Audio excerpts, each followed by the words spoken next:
Hey everyone, Coach Mike here, and welcome back to another episode of the Language of Leadership. I'm joined today by Karin Hurt, the CEO of Let's Grow Leaders. Karin spent 2 decades as an executive at Verizon and then co-founded with her husband David Let's Grow Leaders. Since 2013, Karin and David have helped grow over 10,000 leaders in 14 countries with live leadership development programs, keynotes, blogs, videos, and books.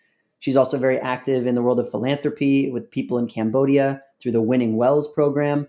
And recently, Karin, you were also named Inc. Magazine Top 100 Great Leadership Speaker. Thanks so much for joining us today. Oh, it's my pleasure. Thanks so much for having me. Well, really excited to dive into one of your 4 books that you've published. But before we jump into Courageous Cultures, and maybe we can have some time for a little touch on the other books as well, could you please just briefly introduce yourself and your background to the audience? Yeah, so as you mentioned, before founding Let's Grow Leaders, I was at Verizon for 2 decades. So I spent the first decade was human resources, leadership development, a lot of merger integration work. And then the second decade was leading large teams. So I led a 2,200 person sales team, a 10,000 person customer service organization. Why that matters is that everything we teach is very practical. I've learned most of what I taught by making mistakes, learning from them, and trying to then create simple tools to help save some people some time. And so we're very focused on human-centered leadership and very practical tools. I've been interested in leadership from the time I was really, really little. My mom used to say that I would line up my stuffed animals and try to lead them, tell them what to do. One of my favorite early memories as a young leader, and I really learned so much from this one, was I led a swim team. So I coached a swim team, and it was 150 kids, but that was, about somewhat less than 300 parents, right, that are involved. And so, you need to learn to manage up to the parents because you're still a kid, but also motivate and excite and teach kids. And I think that complicated leadership scenario was really one of my earliest fun memories. And that was when you were a teenager, an Yeah, adolescent? I was a teenager. So that was while I was in college. So yeah. And so I would spend my summers doing that. Oh my goodness. So from an early age to now, still a young age, your leadership experience runs the gamut from 150 person swim teams to 10,000 person customer service organizations. I would love to hear, maybe even really quickly before we jump into the book, what do you think the biggest differences are leading a smaller team versus leading a massive organization? I'm sure there are many, Yeah. but maybe one or two jump to mind. Yeah, when you lead a really large team, you've got to lead through influence. And so, when you are leading a smaller team, you can be in there and really developing each person, one person at a time. And that's my favorite way to build a team is one person at a time and investing in them and making the connection, know exactly what they need. But when you are working to lead 10,000 people, you really need to set a big strategic vision, and then your job is developing the leaders underneath you to do all the things that you would do if you were leading the small team. And that comes more naturally for some than others. And so you need to really be paying attention to what are the people on your team doing? How are they showing up? How are they treating people? Who is on your team? Are the right people in the right seats doing the right things? So your job becomes much more like looking at the very big picture from above and then making sure that the people on your team are doing the things that they need to be doing, which is tricky because they're not all going to do it the same way you would have done it. And it doesn't mean that that's wrong necessarily. And so that it takes some letting go, which is tricky. Well, it sounds like from stuffed animals all the way to corporate executives, your leadership experience is unparalleled. Let's dive into courageous cultures. What is a courageous culture and why is it important? So, our favorite definition of culture comes from Seth Godin, who's the marketing guru, whose blog I read every single day, but practically before I even have my coffee most days. And his definition of culture is simply people like us do things like this. And why I love that is it's so simple. Well, in a courageous culture, what is it that people like us do? People like us speak up. We share our ideas. If we think something is not working, we say something. We proactively ask one another for their ideas. We build teams that are innovating and looking at processes and coming to work every day saying, how can we do this better? And when we talk about a courageous culture, we're not necessarily talking about these big game-changing ideas. We're talking about little what we call micro innovations or new ways of doing things where everybody just looks at something. Do we need this report? Should we be attending this meeting? Just asking these kinds of questions every day. And when you have those add up to really building a courageous culture. And what are the challenges in creating that? Why don't we all just naturally speak up? Why don't we all naturally demonstrate that courage on a regular basis? It's interesting. So this is what really sparked our research. We were working across companies, organizations, nonprofits, education, a variety of folks all over the world. And we were noticing a consistent pattern. At the very senior level of these organizations, people were coming to us and saying, why don't more people speak up? To your point, why aren't people sharing their ideas? What's wrong with my middle managers? Why can't they encourage this on their teams? And then we would go in to do training at the front line of these very same organizations, and we would hear, nobody wants my ideas. The last time I spoke up, I got in trouble. Nothing's going to happen anyway. We thought, are you working for the same organization? So employees, students, people have ideas, and most leaders really do want to hear them. And somehow there was a disconnect. So we set out on a research study in partnership with the University of North Colorado, which was quantitative and qualitative, to answer this question. When people were holding back ideas, what kinds of ideas were they holding back? And they weren't trivial. It wasn't like, oh, I wish we had kombucha in the break room or virtual Taco Tuesdays. They said they were holding back ideas that would improve the customer experience, the employee experience, or productivity in the process. So ideas that we could use.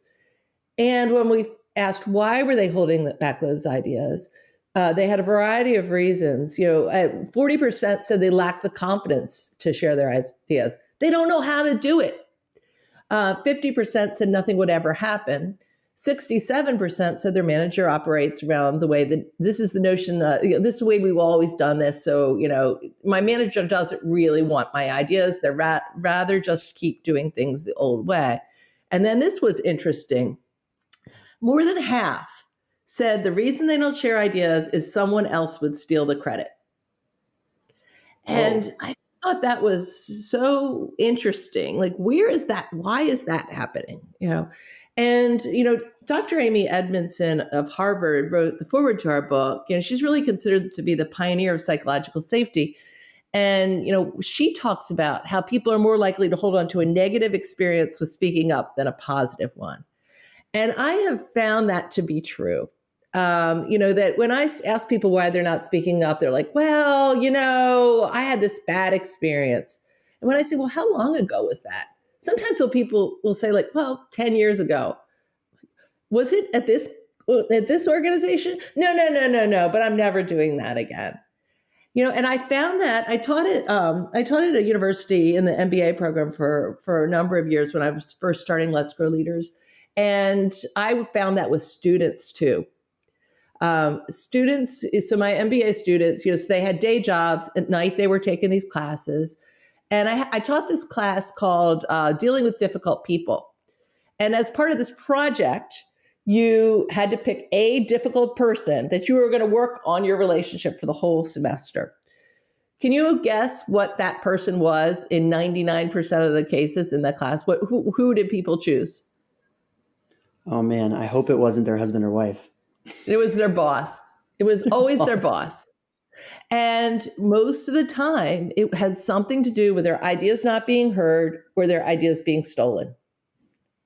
So it's a very real thing at every level, whether you're, a seasoned manager or where you're just starting out in your career or you're a student. I think that this is an issue.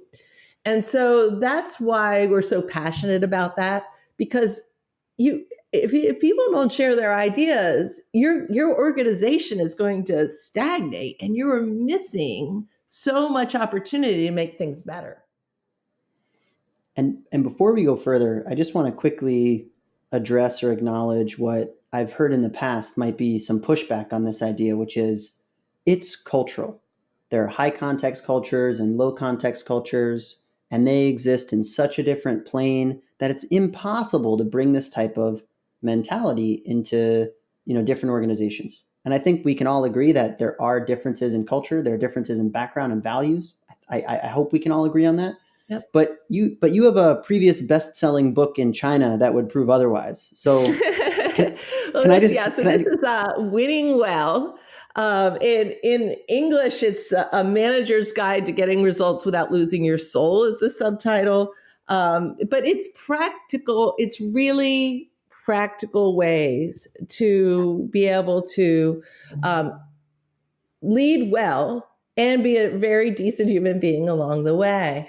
And, I do believe there are cultural differences, but when you think about the cultural differences, what I find, and we don't just work in the United States. We really, especially during the pandemic, it has opened up, and we are certainly a global company. We do a lot of work all over the world. And we have to be and a lot of times we'll have a cohort of people in the same program together where you'll have people in the Philippines, you'll have people in Ireland, and you'll have people in Las Vegas, right? All those are very different, right?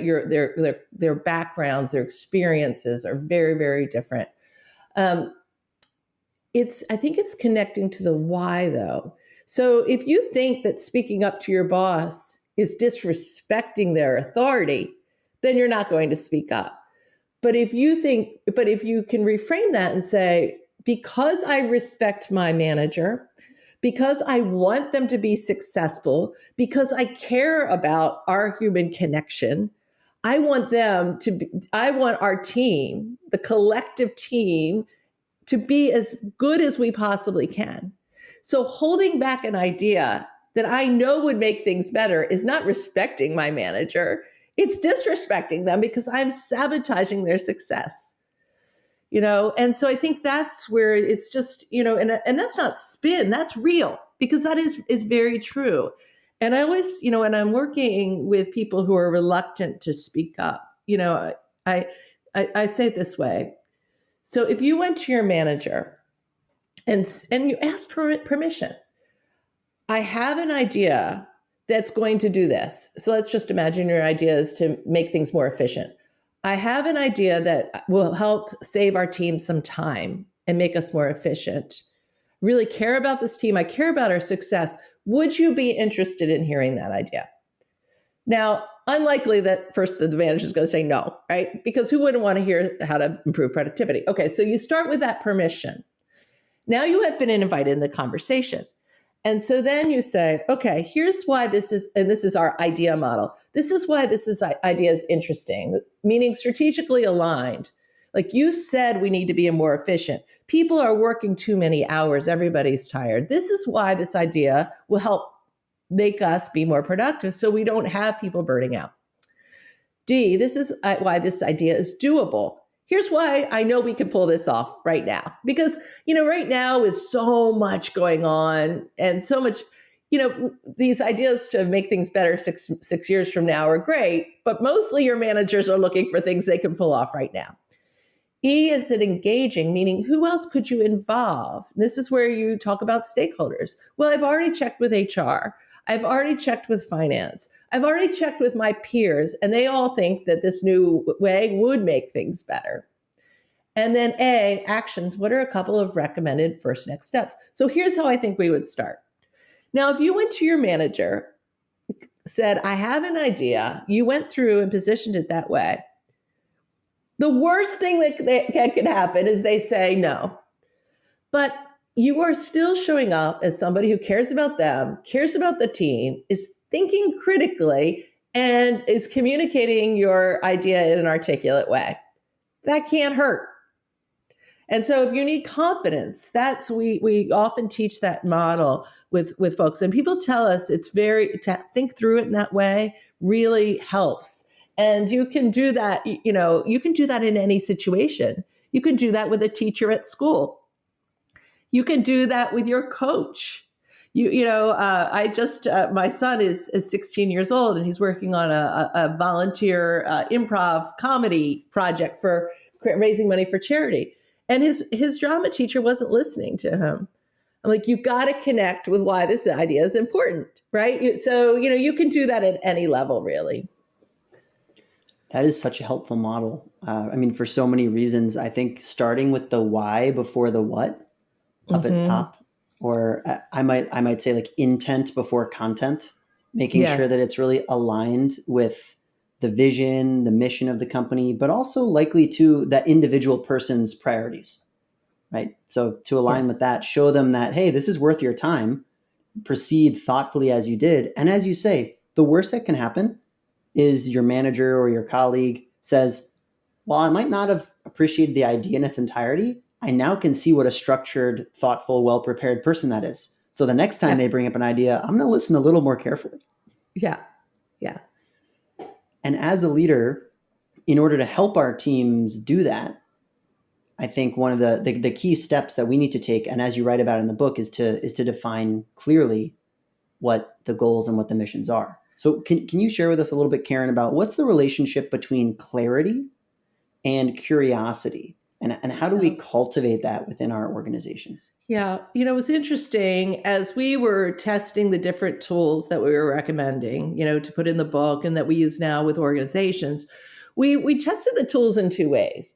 One, we would go with a group of employees and we'd say, bring us any ideas you have to improve the business. And, there were some good ideas, but some of them were like all over the place.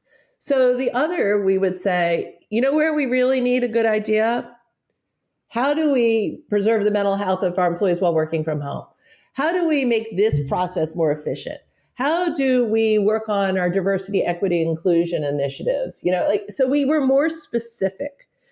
When we were more specific, we got a lot more usable ideas.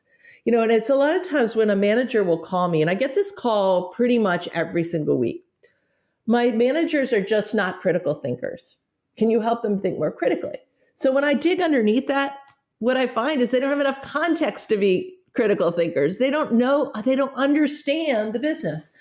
And so it's clarity around two things. It's clarity that you really want people's ideas, and clarity around where you really need ideas. And then curiosity is then that's opening up and proactively going out and asking people for those ideas. And, there are some cultures that are really high clarity cultures. Verizon was a high clarity culture. This is what we're doing. This is how you do it. There wasn't a ton of room for curiosity. You have other cultures that, we deal with a lot of folks, high tech, venture-backed startups. Sometimes they're just so darn curious. There's so many ideas that they need some clear, right? They need to pick an idea and go and figure out what their most important things are and get everybody aligned around those. And with organizations like that, we spend a lot of time on the clarity side. So you start where you aren't, right? Like, what do you need more of? At clarity or curiosity? And then it's a dance back and forth. Once you get real clear, maybe you start and you don't know where you're headed. And that's when you do your strategic planning. But once you get clear, then it's time to be clear for a minute and get everybody aligned and then show up curious. Now that, where are we missing opportunities for this strategy? And, it's interesting because, we have an organization too. And, we wrote this book, Courageous Cultures. So you can imagine our teams feel very empowered to bring us a lot of ideas, right? We would be hypocrites. And because of that, we get a lot of ideas we can't use. And we're constantly having to respond with regard and saying, thank you so much for contributing your idea. That idea would work really well if we were headed in this direction. But right now, as a small company, you got to focus, right? You can't do everything. But right now, our most important things are these three programs. So you have any ideas that would make those better? And that actually took a minute because people get ideas and then they're attached to their ideas and you can't use them all. So how you respond really does make a difference. And the way in which you just described, Karin, asking for feedback or suggestions, the more specific the request is, the more it elicits or results in positive, useful feedback. I have to confess, I find myself sometimes sending a message to the team or a short slide deck or something, and I say, "Let me know if you have any feedback." And holy moly, how unhelpful is that of me to the rest of the team, right? I mean, how do they know what Right. helpful feedback is? Right. So I think I just want to say that's such a refreshing and tactical, really practical thing we can all do tomorrow, which is just be more laser focused in our requests for feedback. Yeah, so we call that courageous questions, and courageous questions are specific and humble. So, what's one thing that I could do in our meetings to make them more effective? Well, that's an easy question to answer. Karin, I feel like at the end you should do a wrap up and figure out who's going to do what by when, because sometimes we leave and people don't execute. Okay, that's good. I could deal with that. But if I say, do you have anything that could improve my leadership? No, you're great. You're great. Right? And I don't get any better. Totally, So, totally. And that it ties in so neatly to responding with regard as well, because when you're addressing how to respect somebody's idea, demonstrate that you care about them, demonstrate that you care about the idea, but then communicate how at this moment in time or at this moment in the business's life cycle, perhaps, or yeah. even with the current personnel that we have, it might not work. That specificity then allows them to learn and then provide you with even more ideas. If you simply say, really appreciate it, just not right now, they're saying, well, what did she or he not like about it? What did they like about it? You sort of are leaving them adrift. Am I Yes. getting the gist Yeah, here? yeah. So we say respond with gratitude, thanking them for their idea, information, what's going to happen next with this idea and why, and then an invitation to continue to contribute. And that information could be, hey, that's a great idea. We're going to use that idea right now. It could be, that's a great idea, but it's not strategically aligned with where we're headed. So, but let's put that over here. We might use that at some point. It could be, that's not feasible in our organization, and this is why it's not aligned with our values. Like so for example, I had a marketing person on my team and she said, Karin, this is what you should do. You should go on Instagram and you should hold a cup of coffee and you should do this. Okay, it's never going to happen. She had but I couldn't just say that's a dumb idea. I said, why do you think why do you think that's a good idea? Well, all the influencers do that and you want to be an influencer. So then I had to provide information. I want to be a influencer, but I want to influence people with practical tools for human-centered leaders. Do you think that holding a cup of coffee on Instagram is aligned with showing up as somebody who's providing practical tools for human-centered leaders? Well, gosh, no. Then an invitation. Okay. So what could we do on Instagram that would provide that level of value to people? Now she's focused, right? And I didn't shut her down, but I was tempted to say, "What in the world?" Right? So I think so. So it doesn't even it doesn't come naturally all the time. You have to learn and practice. And David is my husband and business partner and co-author, and sometimes he'll say, "Now, when you talk to me, you also need to respond with regard, right? Because when you get familiar." No, that's not going to work, right? I mean, I can just because that's you're not being careful. So even as your team gets very close, and I see this with executive teams, they think they can talk to their senior team in a way, but you need to create psychological safety at every level. And even at that level, it's how are you responding with regard? Mm. So. And so we all have different personalities, communication styles, and you write about in the book that there are different ways for people to contribute. There might be a micro innovator or a problem solver or a customer advocate, among other roles. How Mhm. does one then create a culture of courage within people who maybe have different habits or different leanings, or maybe different MBTI types, whatever we want to call it? Yeah. Everyone's different. So how do we create that safer space for everybody? Yeah, and I think it's really paying attention to who's on your team. And we have in the book we talk about a couple different prototypes, but people are people, and getting a sense of what's going on for them. One prototype we talk about is the silent ponderous. And David my husband, and can be a silent ponderous. And so, he says at the dinner table with two extroverts, like it's hard sometimes for even to get his thoughts into the room. And because he's like, by the time I think about what I'm going to say, like we have a topic and he's processing it and figuring out the best way to say it, we've moved on to the next topic. And that happens in meetings a lot too. And so thinking about, do you have people like that on your team who have something important to say, but maybe holding back because they can't jump in? And, so then are you creating ways in your meetings to make that possible? So, one way to do that is make sure that you talk about in your agenda, do people really know what questions you're going to be asking, what decisions you're going to be making? So your silent ponderists have time to do that beforehand so they come with their ideas. Another is, maybe go through and say, here's what I'm thinking. This is where we're going to really brainstorm on this. Before we begin, I'm just going to give everybody a moment, just jot down your thoughts. And then I'm going to call everybody into the conversation.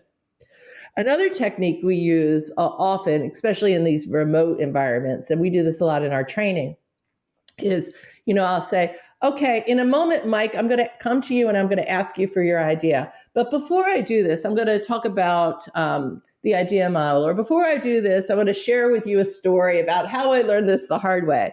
So I am not blindsiding you. I am telling you I'm coming to you, and then I'm giving you time to think about it. And I'm not just filling time. I have stuff I've got to say, but I'm just doing that while you're thinking. And so those are silent ponderous. Another type is I'll call the idea grenadier. And these are the people who are just lobbing ideas at you all the time for you to do something with. They lob them and they run away. And so if you've got somebody like that, you don't want to just shut them down like there's too many ideas. Uh, so what you just can say is, I've noticed that you're bringing a lot of ideas. You clearly care a lot about you're creative. You've got a lot of ideas to improve the business. As you imagine, we can't do all these things. So I'd like you. Here's the idea model. Like use that. Bring me your top two. Now you've taught them how to think strategically about their ideas. So they're not bringing you half-baked ideas, and then you can say, anytime you're bringing me an idea, I'd like you to bring it to me in this format. Half of them they'll screen out themselves because if they realize, oh, it's not doable. So, they'll then do some self-screening. So those are, two different sides but it's thinking about who's in the room and what they might need to be able to be coming to the table a little bit more courageously.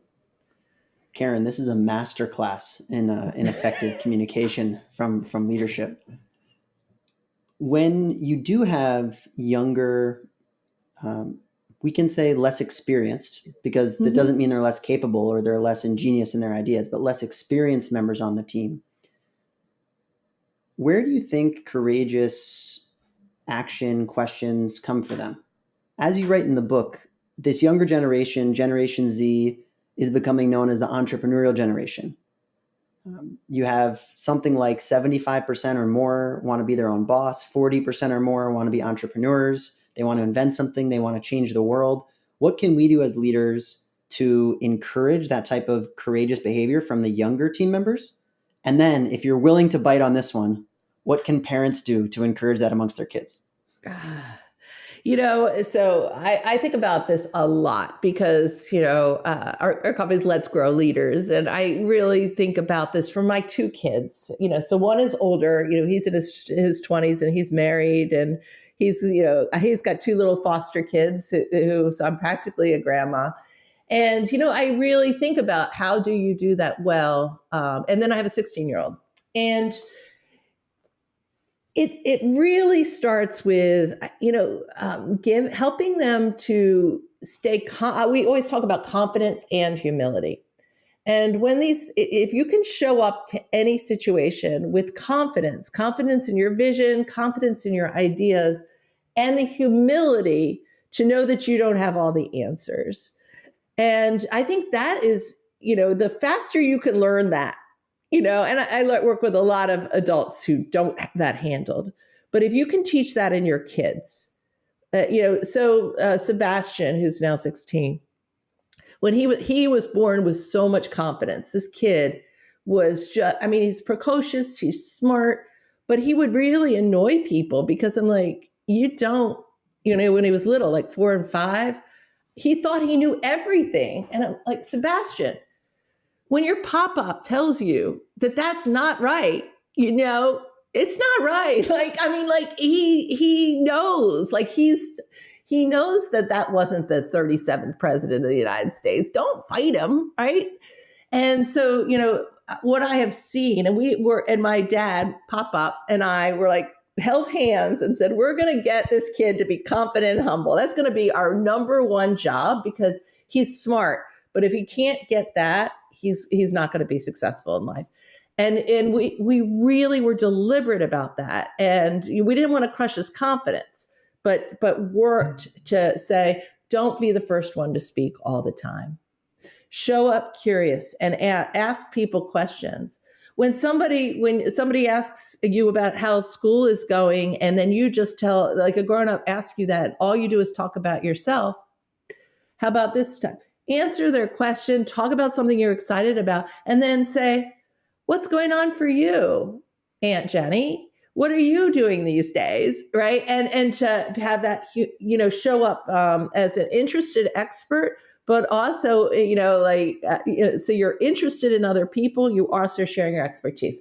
I would say that is the most important thing, particularly for kids, because I see usually there's a challenge on one side or the other. Somebody's lacking confidence, is overly humble, and they're not, and they're holding back their ideas, and they're staying, and they're getting talked over by their peers, or the opposite, they're too confident and they're not humble. So that's where I would start. And it seems that as a parent, what we want to do is to give our kids everything, right? We want to give them all the love and care and support we can in the world. And it's not easy to tell our children to say, hey, you are smart, you are gifted, you are motivated. And at the same time, you need to listen to these kind people, right? Yeah. We want to just encourage them. So I can't imagine, just not having kids yet of my own, I can't imagine how difficult that is. But I think that's such a good vision, both of you and your father, Pop, Mm-hmm. literally, connecting hands and then balancing that humility and confidence. That's a great model for us to take away. Yeah. And then I'd say, look for opportunities to lead with them. Mm. Whether it's at your church or your community or some group that, get involved in the volunteer activity, get involved with them together where there's opportunities for small little leadership with a little L. And, you can also have a conversation. So then you can talk about how did that go and debrief it. And then the other thing is, also talk about leaders, on TV or in your life, and say, how do you think that conversation went? What do you think they did well there? What do you think they could have done differently in that? And talk about leadership with your kids in situations that they can relate to. And then, and of course, the number one thing about being a parent is they're watching what you do, not what you say, and so make sure that your own behaviors are consistent. Particularly now, right? Our kids are overhearing because a lot of us are still working from home. Our kids are overhearing how we're talking to people. And so what are they overhearing?